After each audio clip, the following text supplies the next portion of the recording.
I actually didn't want to become an artist. I wanted to make solar houses because I saw my father and how he, most of my life I was looking at the back of his head. I always joked that I knew the back of his head better than his face because he was always at the board and he was always painting. And I mean, always. He was just painting nonstop all the time. My parents actually convinced me. They took me aside when I was out of high school and said that if anybody in the family could become an artist, it'd probably be me, so why don't I at least give it a go?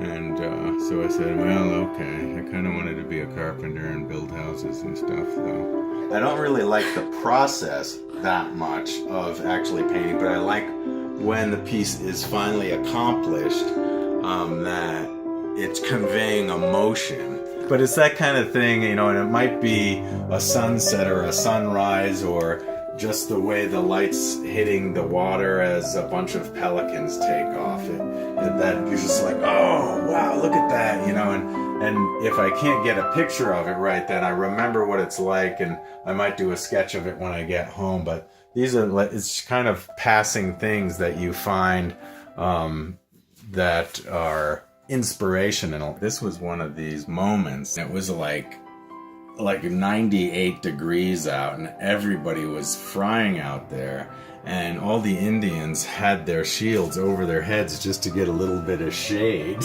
because we were out in South Dakota where we weren't around any trees at all. And I just thought that was probably what they did. That was like one of those moments that was perfectly natural. Nobody told the Indians to hide underneath their shields just to get a little bit of shade so it was a little tiny bit cooler. But that was one of those moments where like, oh, there's a painting right there. And nobody told anybody to do anything. It just happened.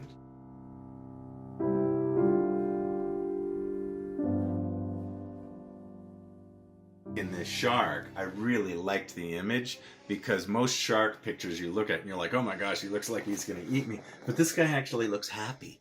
And that's one of the things I like about him is he looks happy and playful, but it's a great white shark, so you probably shouldn't pet him, But that's one of the things I like in a lot of my different pieces is to be able to convey emotion, either show emotion in the figures that I've painted, or to get an emotional reaction from the viewer itself.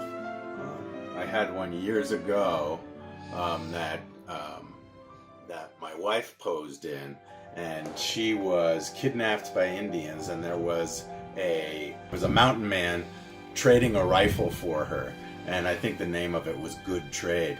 But I had it at this show for the first time I showed it, and there was such a commotion around this painting. And it was just because you saw this poor girl it was like this big artistically compositional no-no that I did to draw everybody in. Right exactly in the middle of the painting was this poor girl's face, and she's looking right out at you.